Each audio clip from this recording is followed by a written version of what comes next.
لیکن اگر میں بغیر دستک دیے اندر آ جاؤں تو سمجھ لینا کہ میں اکیلا ہوں اور خطرے کی کوئی بات نہیں۔ روبینہ نے خاموشی سے سر ہلا دیا۔ اس کے پاس اس کے علاوہ کوئی راستہ بھی نہیں تھا۔ وہ لوہے کے صندوق پر بیٹھ گئی، جبکہ ولی اللہ دروازہ بند کر کے باہر نکل گیا۔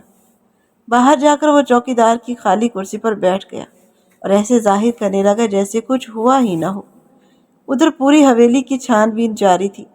ایک ایک کمرہ، ایک ایک راہداری اور ایک ایک گوشہ دیکھا جا چکا تھا، مگر روبینہ کو کوئی سراغ نہیں ملا تھا۔ ناصر کا غصہ ہر گزرتے لمحے کے ساتھ بڑھتا جا رہا تھا۔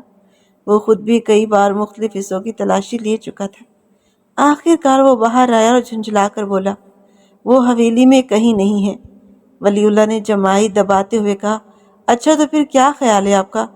دوبارہ سڑکوں کی خاک چھان لیتے ہیں؟ ہو سکتا ہے کہیں کھیتوں میں یا کسی سنسان جگہ چھپی ہو۔ اس کی بات سن کر ناصر کا پارا مزید چڑھ گیا۔ اپنی زبان بند رکھ، تو ہی تھا جس نے کہا تھا کہ وہ حویلی میں ہوگی۔ تیرے کہنے پر میں واپس آیا ہوں، اور اب پتہ نہیں وہ کہاں جا پہنچی ہوگی۔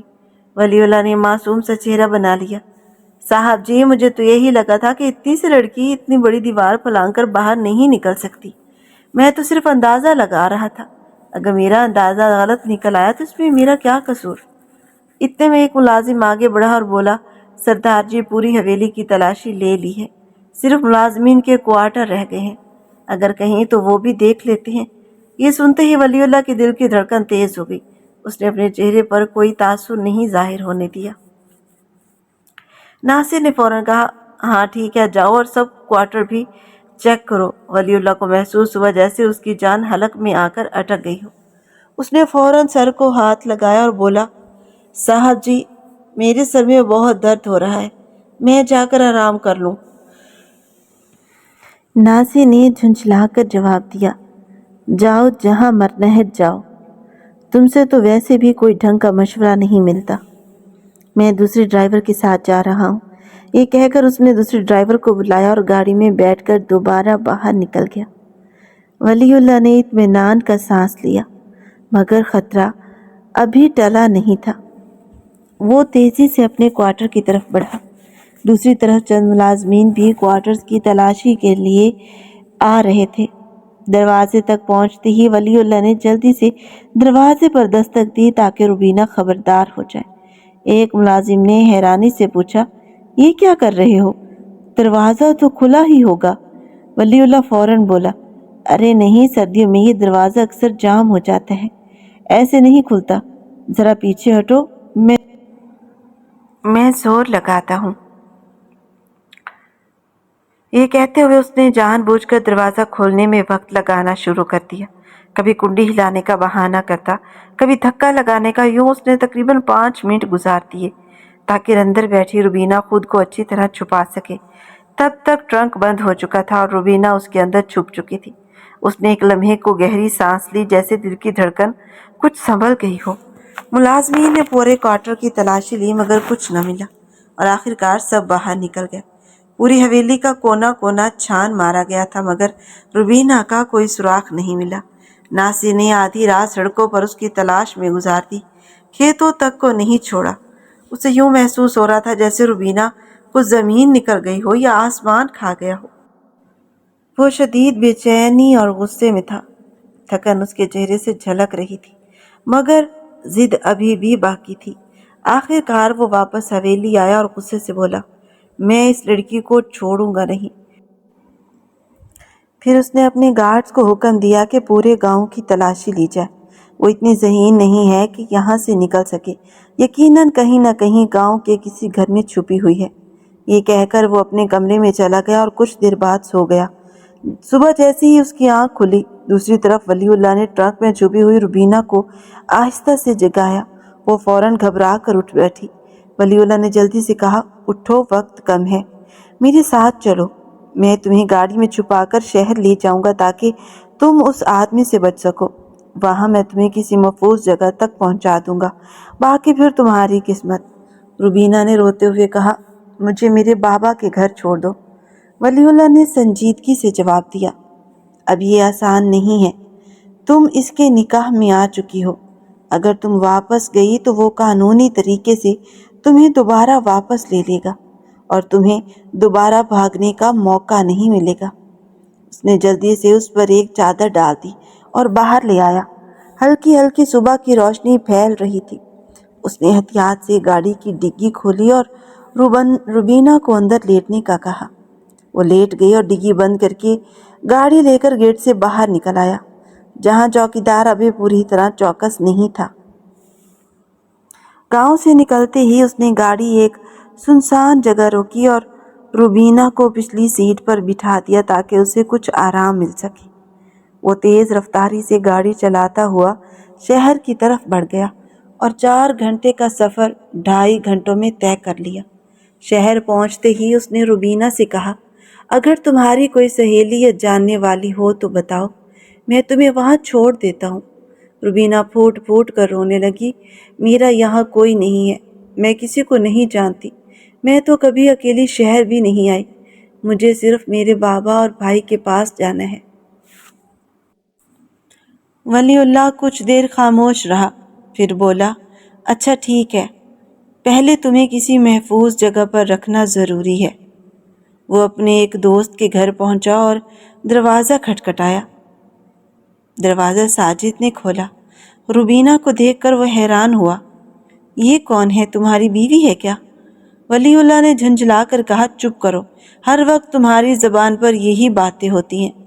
پھر سنجیدگی سے بولا، یہ ایک لڑکی ہے، اسے کچھ دن کے لیے یہاں رکھ لو، یہ میری امانت ہے، اسے کوئی نقصان نہیں ہونا چاہیے۔ ساجد نے حیرت سے پوچھا، یہ ہے کون؟ ولی اللہ نے سخت لہجے میں کہا، زیادہ سوال نہ کرو، بس اتنا سمجھو کہ یہ محفوظ رہنی چاہیے، میں جلد واپس آ کر اس کا بندوبست کر دوں گا۔ ساجد نے کچھ سوچ کر کہا، کوئی مسئلہ تو نہیں ہے نا، تم کسی کی بہن بیٹی کو مشکل میں تو نہیں ڈال رہے؟ ولی اللہ نے سنجیدگی سے جواب دیا، اگر ایسا ہوتا تو میں اسے یہاں نہ لاتا۔ ساجد کو شک ہونے لگا، وہ سنجیدہ لہجے میں بولا، دیکھو ولی اللہ، اگر معاملہ کچھ اور ہوا تو میں اس لڑکی کو یہاں نہیں رکھ سکتا، میرے لیے بہت بڑی مصیبت کھڑی ہو جائے گی۔ ولی اللہ نے فوراً بات کاٹ دی، ایسی کوئی بات نہیں ہے، یہ کوئی مصیبت نہیں، بلکہ بس مجبور لڑکی ہے جسے میں بچا کر لایا ہوں، بھگا کر نہیں، زیادہ سے زیادہ 2-3 دن کی بات ہے، میں اس کا کوئی مستقل بندوبست کر لوں گا۔ ادھر جب ناصر واپس حویلی پہنچا تو اس کی بے چینی حد سے بڑھ چکی تھی۔ 4 دن گزر چکے تھے، اس نے پورے گاؤں کا کونا کونا چھان مارا تھا مگر روبینہ کا سراغ نہیں ملا تھا۔ وہ بار بار ایک ہی بات دہرا رہا تھا، یہ خبر شہریار کی حویلی تک نہیں پہنچنی چاہیے کہ اس کی بہن غائب ہے، اگر وہ وہاں پہنچ گئی تو منزہ فوراً سب کچھ مجھے بتا دے گی اور معاملہ ہاتھ سے نکل جائے گا۔ اس کے دل میں طرح طرح کے وسوسے جنم لے رہے تھے، کبھی اسے لگتا کہ روبینہ شاید کہیں بھاگ گئی ہے، کبھی خوف آتا کہ شاید وہ کسی حادثے کا شکار ہو گئی ہو، کسی کنویں میں گر گئی ہو یا کسی غلط ہاتھوں میں چلی گئی ہو۔ ہر خیال کے ساتھ اس کا غصہ اور بے چینی بڑھتی جا رہی تھی۔ اصل میں وہ سب سے زیادہ اس بات سے ڈر رہا تھا کہ اگر یہ بات حویلی والے برادری کو پہنچی تو اس کی عزت خاک میں مل جائے گی۔ انہی دنوں ولی اللہ ناصر کے پاس آیا اور بولا، صاحب جی مجھے چھٹی چاہیے، مجھے پشاور جانا ہے، میری والدہ کی طبیعت ٹھیک نہیں ہے۔ ناصر اس وقت بہت ہی شدید پریشان تھا۔ اس نے لاپرواہی سے کہا، ٹھیک ہے جاؤ، لیکن چند دن میں واپس آ جانا۔ ولی اللہ نے فوراً ہاں کی اور وہاں سے روانہ ہو گیا، مگر حقیقت میں وہ سیدھا روبینہ کو ساتھ لے کر پشاور چلا گیا، کیونکہ وہ جانتا تھا کہ وہاں اس کے اپنے لوگ اور اس کی برادری موجود ہے، جہاں حالات کچھ حد تک قابو میں رہ سکتے ہیں۔ جب وہ روبینہ کو لے کر گھر پہنچا تو اس کی والدہ نے اسے شک بھری نظروں سے دیکھا۔ یہ کس لڑکی کو ساتھ لے کر آیا ہے؟ انہوں نے سخت لہجے میں پوچھا۔ ولی اللہ نے نرمی سے کہا، اماں یہ ایک مجبور لڑکی ہے، اسے مدد کی ضرورت ہے۔ مگر اماں نے فوراً ٹوک دیا، جھوٹ مت بول، میں جانتی ہوں تو اسے شادی کر کے لایا ہے۔ ہمارے علاقے میں بغیر رشتے کے کسی لڑکی کا آنا ممکن نہیں۔ سچ بتا۔ ولی اللہ چند لمحے خاموش رہا، پھر مجبوری میں بول پڑا، نکاح نہیں ہوا، لیکن ہم اسے حالات کی مجبوری میں یہاں لے کر آئے ہیں۔ یہ سن کر ماں کا چہرہ سخت ہو گیا۔ خدا کے بندے، تجھے اندازہ بھی ہے اگر جرگے کو پتہ چل گیا تو کیا ہوگا؟ وہ تمہیں چھوڑیں گے نہیں۔ ولی اللہ نے بے بسی سے کہا، اماں، ہم اس سے محبت کرتے ہیں، آپ بس نکاح کروا دیں، کسی کو کچھ پتہ نہیں چلے گا۔ آپ کہہ دینا یہ کوئی دور کی رشتہ دار ہے۔ اس کی ماں کچھ دیر خاموش رہی، پھر حالات کی سنگینی دیکھتے ہوئے خاموشی سے راضی ہو گئی۔ ادھر روبینہ اس پورے فیصلے پر کانپ رہی تھی، مگر اس کے پاس کوئی راستہ نہیں تھا۔ یوں حالات کے دباؤ میں ایک نکاح کا ڈھونگ رچایا گیا، مگر ولی اللہ نے واضح کر دیا کہ وہ اس پر کوئی زبردستی نہیں کرے گا۔ میں تمہیں ہاتھ تک نہیں لگاؤں گا جب تک تمہیں اس شیطان سے مکمل نجات نہیں مل جاتی۔ اس کے بعد وہ چند دن رک کر دوبارہ ناصر کی طرف لوٹ آیا، دل میں ایک ہی سوچ لیے کہ کسی طرح روبینہ کو اس ظلم سے ہمیشہ کے لیے بچایا جا سکے۔ تم بہت اچھے انسان ہو ولی اللہ، روبینہ نے آہستہ سے کہا۔ ولی اللہ نے سنجیدگی سے جواب دیا، جب تک میں واپس نہیں آتا میری ماں کو کچھ مت بتانا۔ وہ سر ہلا کر بولی، نہیں، میں کچھ نہیں بتاؤں گی۔ یہ کہہ کر وہ دونوں اپنے اپنے راستے چلے گئے۔ ولی اللہ دوبارہ حویلی کی طرف لوٹ آیا۔ ناصر ان دنوں روبینہ کو پاگلوں کی طرح ڈھونڈ رہا تھا، جیسے اس کی پوری زندگی اسی ایک کام میں الجھ گئی ہو۔ اس کے دل میں خوف بھی تھا اور غصہ بھی۔ اسے اپنی عزت اور اپنی انا ہر چیز سے زیادہ عزیز تھی۔ اسی دوران شہریار شاہ منزہ کو ساتھ لے کر ناصر کے سامنے آیا۔ اس نے سخت لہجے میں کہا، میں اپنی بہن سے ملنا چاہتا ہوں۔ ناصر نے طنزیہ مسکراہٹ کے ساتھ جواب دیا، بہن ہوتی تو مل بھی لیتا۔ تمہاری بہن نے تمہیں دھوکہ دیا ہے، وہ بھاگ گئی ہے، وہ کسی اور کے ساتھ چلی گئی ہے۔ یہ سنتے ہی شہریار کا غصہ پھٹ پڑا۔ اس نے ناصر کا گریبان پکڑ لیا، تم میری معصوم بہن پر جھوٹے الزام لگا رہے ہو۔ کہاں ہے میری بہن؟ اس نے اس کے ساتھ کیا کیا ہے؟ مجھے بتاؤ ورنہ میں تمہیں زندہ نہیں چھوڑوں گا۔ دونوں کے درمیان شدید جھگڑا شروع ہو گیا۔ وہ ایک دوسرے پر ٹوٹ پڑے۔ منزہ چیختی رہی، لڑائی مت کرو، مگر بات بڑھتی گئی۔ گارڈز نے بمشکل شہریار کو پکڑ کر پیچھے کیا۔ شہریار چلاتا رہا، میں تمہیں چھوڑوں گا نہیں، میری بہن کہاں ہے؟ تم نے اسے چھپا کر رکھا ہے۔ منزہ روتے ہوئے ناصر کے سامنے آ گئی، آخر تم بتاتے کیوں نہیں ہو؟ روبینہ کہاں ہے؟ وہ ایسی نہیں تھی، وہ بہت معصوم تھی۔ میں نے تمہیں پہلے ہی کہا تھا کہ تم اس سے زبردستی نہ کرو۔ اب بتاؤ تم نے اس کے ساتھ کیا کیا؟ اب بتاؤ تم نے اس کے ساتھ کیا کیا؟ لیکن ناصر کے پاس کوئی جواب نہیں تھا، کیونکہ حقیقت میں وہ خود بھی نہیں جانتا تھا کہ روبینہ کہاں ہے۔ شہریار غصے میں باہر نکل گیا اور دھمکی دی، میں تمہیں جان سے مار دوں گا۔ چند گھنٹوں بعد حالات نے نیا رخ اختیار کر لیا۔ پولیس حویلی کے باہر پہنچ چکی تھی۔ ناصر پر روبینہ کے قتل کا الزام لگا دیا گیا۔ اسے گرفتار کر لیا گیا اور طویل قانونی کارروائی کے بعد اسے سزائے موت سنائی گئی۔ 1 مہینے بعد ناصر کو پھانسی دے دی گئی۔ ادھر وقت گزرتا رہا۔ 3 مہینے بعد جب روبینہ کی عدت مکمل ہوئی تو ولی اللہ نے اسے نکاح کر لیا۔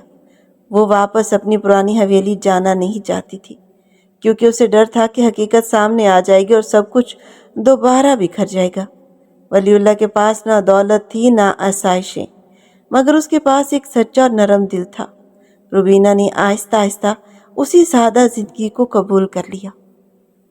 وہ گھر کے کام کرتی، ولی اللہ کا خیال رکھتی اور چھوٹی چھوٹی خوشیوں میں جینے لگی۔ کبھی ولی اللہ مسکرا کر کہتا، مجھے یقین نہیں آتا کہ تم اتنے چھوٹے سے گھر میں اتنی خوش رہ لیتی ہو، یہاں تو کچھ بھی نہیں ہے۔ روبینہ ہلکی سی مسکراہٹ کے ساتھ جواب دیتی، تمہاری محبت ہے نا، عورت کو دولت نہیں عزت اور محبت چاہیے ہوتی ہے۔ جب یہ دونوں مل جائیں تو وہ ہر کمی برداشت کر لیتی ہے۔ زندگی میں اگر سب کچھ ہو مگر محبت نہ ہو تو سب کچھ بے معنی ہو جاتا ہے۔ اگر عائشہ ایسا شوہر آپ کے نصیب میں ہو جسے آپ کی پرواہ نہ ہو، جو آپ کے ساتھ اچھا سلوک نہ کرے، جو آپ کو عزت نہ دے، تو ایسی آسائشیں اور ایسا سکون کسی کام کا نہیں ہوتا۔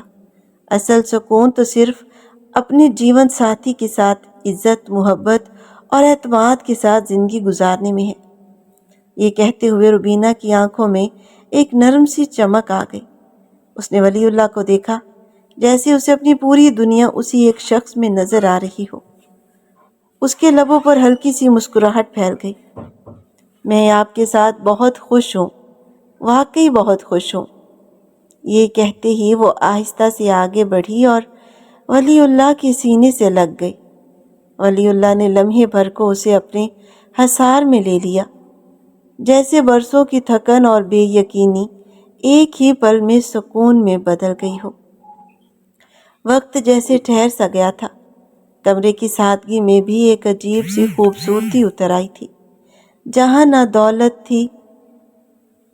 دولت کی چمک تھی، نہ آسائشوں کا شور، بس ایک سچا رشتہ تھا، ایک خاموش سا اعتماد تھا اور ایک ایسی محبت جو لفظوں کی محتاج نہیں تھی۔ ولی اللہ نے دھیرے سے اس کے سر پر ہاتھ پھیرا اور کہا، میں نے تمہیں بچا لیا ہے، اب تمہیں کبھی کوئی تکلیف نہیں ہوگی۔ روبینہ نے آنکھیں بند کر لی اور اس لمحے اسے پہلی بار واقعی محسوس ہوا کہ وہ محفوظ ہے، آزاد ہے اور اپنی زندگی اپنے فیصلے کے ساتھ جی رہی ہے۔ اور یوں ان دونوں کی کہانی دکھ اور خوف کے اندھیروں سے نکل کر ایک سادہ پرسکون محبت کے سفر میں ہمیشہ کے لیے بدل گئی۔